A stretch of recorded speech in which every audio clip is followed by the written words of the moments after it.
এবার এমআর বাঙ্গুর হাসপাতালে চিকিৎসককে হেনস্থার অভিযোগ। আর এই ঘটনায় ইতিমধ্যেই দুজনকে গ্রেপ্তার করেছে গলগ্রিন থানার পুলিশ। গত রাতে চারু মার্কেট থানা এলাকার এক ব্যক্তি হাত কাটা অবস্থায় চিকিৎসার জন্য হাসপাতালে আসেন। অভিযোগ, কিভাবে চিকিৎসা করতে হবে তা নিয়ে তিনি কর্তব্যরত চিকিৎসককে পরামর্শ দিচ্ছিলেন। প্রতিবাদ করায় চিকিৎসকদের সঙ্গে দুর্ব্যবহারের অভিযোগ ওঠে।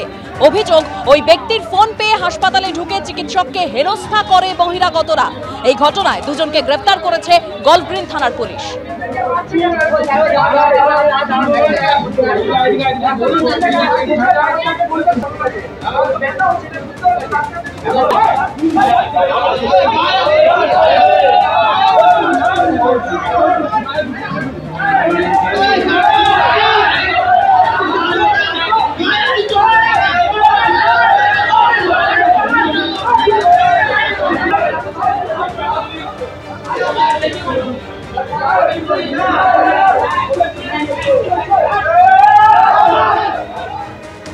বঙ্গে উদ্বেগ বাড়াচ্ছে জিবি সিন্ড্রোম। ধনেখালিতেও জিবি সিন্ড্রোমের এই উপসর্গ থাকা এক ব্যক্তির মৃত্যু হয়েছে বলে খবর পাওয়া যাচ্ছে। কলকাতা মেডিকেলে আনার পথে মৃত্যু হয়েছে। 48 বছরের ব্যক্তির উপসর্গ দেখে সন্দেহ হয় চিকিৎসকদের। ধনেখালিতেও জিবি সিন্ড্রোমের উপসর্গ থাকা এক ব্যক্তির মৃত্যু। 48 বছরের ওই ব্যক্তির উপসর্গ দেখে সন্দেহ হয় চিকিৎসকদের। কয়েকদিন ধরে ডায়রিয়ার মতো উপসর্গ ছিল, এরকমই চিকিৎসক সূত্রে খবর পাওয়া যাচ্ছে। শরীরের নিম্নাংশ অবশ হয়ে যাচ্ছিল, এমনকি শ্বাসকষ্টও ছিল। চিকিৎসকরা আর কি জানিয়েছেন আরো বিস্তারিত জানবো। ঝিলম করঞ্জাই রয়েছেন আমাদের সঙ্গে টেলিফোন লাইনে। ঝিলম, জানা যাচ্ছে আজ সকালে 48 বছরের ওই বয়সী ব্যক্তি তিনি ধনেখালিতে একজন চিকিৎসকের চেম্বারে যান এবং সেই চিকিৎসক তার যা বিভিন্ন উপসর্গ তা দেখে তাকে গুলেনবার্গ সিন্ড্রোম আক্রান্ত বলে প্রাথমিকভাবে প্রভিশনাল ডায়াগনোসিস করে। কিন্তু সেই সময়ই চেম্বারে থাকাকালীন তার যে শ্বাসকষ্ট তিনি নিয়ে সমস্যা নিয়ে গিয়েছিলেন, শ্বাসকষ্ট বাড়তে থাকে, তাকে অক্সিজেন সাপোর্ট দেওয়া হয়, নেবুলাইজ করা হয়। চিকিৎসক তাকে দ্রুত কলকাতার একটি হাসপাতালে স্থানান্তরিত করার জন্য অ্যাম্বুলেন্সেরও বন্দোবস্ত করে দেন।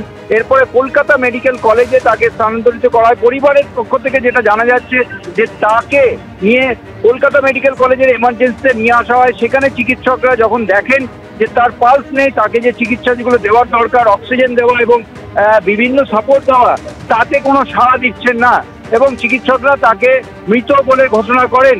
এবার মৃত বলে ঘোষণা করার পর তাকে সেখানে অপেক্ষা করতে বলা হয়। সেই মুহূর্তে যেটা হাসপাতাল সূত্রে জানা যাচ্ছে যে মৃতদেহ নিয়ে পরিবার বেরিয়ে যায় এবং তারা তাদের হুগলিতে বাড়ির দিকে রওনা দিয়ে দেয়। তবে যে চিকিৎসক সকালে দেখেছিলেন ধনেখালির যে চেম্বারে, তার বক্তব্য যে ওই রোগীর 4 দিন ধরে ডায়রিয়া ছিল, গত 24 ঘন্টার বেশি সময় ধরে নিম্নাঙ্গ পুরো অবশ হয়ে গেছিল প্যারালিসিসের মতো এবং তার শ্বাসকষ্ট হচ্ছিল। সবকটা সিমটমই গুলেনবার্গ সিন্ড্রোমের কাছাকাছি এবং গুলেনবার্গ সিন্ড্রোমের মতো। ফলে তিনি তার প্রেসক্রিপশনে গুলেনবার্গ সিন্ড্রোম সাসপেক্ট বলেও লিখেছিলেন। ধন্যবাদ ঝিলম।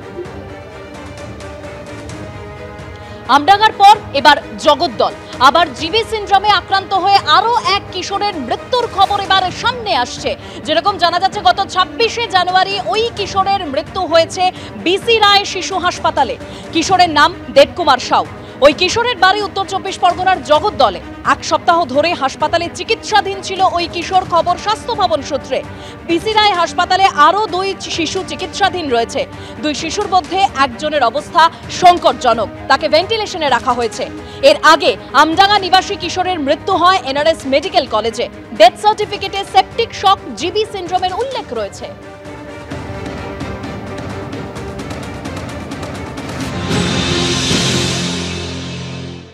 এখন তাহলে আপনাদের হাসপাতালে দুটো আছে, 2জন ভর্তি আছে। আর 26শে জানুয়ারি যে মারা গেছে সে কোথায় বাড়ি? সে জগদ্দল, দক্ষিণ উত্তর 24 পরগনা। কতদিন ভর্তি ছিল? ওই অল্প দিনই ভর্তি ছিল, কয়েকদিনের মধ্যেই মারা গেল, 5-7 দিনের মধ্যে। আচ্ছা, খারাপ অবস্থা এসছে। 10 বছর। তার বাড়ি জগদ্দল। এখন যে ভর্তি আছে সাদিয়া পারভিনের বয়স 1 বছর 6 মাস। এ ভর্তি আছে। এও বাদুড়িয়া, নর্থ 10 বছরের বাচ্চা। 10 বছরের বাচ্চা। তার মারা গেল কেন? মানে কি সমস্যা? ওই ভেন্টিলেটর সাপোর্ট দিয়েও হলো না। কিছু কিছু মানে ক্যাজুয়ালিটি হবেই তো। এই তো নিউরোলজিস্ট বললো সবাইকে আমরা 100% বাঁচাতে পারবো না, যতই সাপোর্ট দিই, যা থাকুক। আমাদের আইভিআইজি ভেন্টিলেটর সব সাপোর্ট দিয়েও সবাইকে 100% সার্ভাইভ করবে না, কিছু ক্যাজুয়ালিটি হবে। তাহলে আপনাদের হাসপাতালে এই মুহূর্তে 2জন ভর্তি। হ্যাঁ, 1-2 ডিসচার্জ, আমরা ভালো আছি, স্টেবল আছে। তাকে আইভিজি দিয়েছিলাম, সে সেরে যাচ্ছে, বাড়ি ছেড়ে দিচ্ছি। ওটা মালদা। হ্যাঁ, যে খারাপ সেও উত্তর 24 পরগনা, আর যে মারা গেছে সেটা উত্তর 24 পরগনা। দুটো বাচ্চা মারা গেছে, একটা বিসিরা একটা এনআর। হ্যাঁ, বাচ্চা এনআরএসটা 17 বছর বয়স, বিসিআরটা বোধহয় ওটা হতে হবে। ঠিক আছে, মারা যাওয়ার কারণ যেটা হয় তোমার মাসেল উইকনেস থেকে হয়। তো মাসেলের যেটা ধর নিঃশ্বাসের জন্য যে সমস্ত মাসেলগুলো থাকে সেগুলো যখন উইক হয়ে যায় তখন তাদের ভেন্টিলেশনে দিতে হয়। তারা নিজে নিজে নিঃশ্বাস নিতে পারে না, শ্বাস প্রশ্বাস নিতে পারে না। তো এই ভেন্টিলেশন রিলেটেড কিছু কিছু কমপ্লিকেশনস হয়, সেই থেকেই মারা যায় আর কি। এটা কি এক অঞ্চল, মানে কোনো ক্লাস্টারিং হয়েছে? না, ক্লাস্টারিং হয়নি।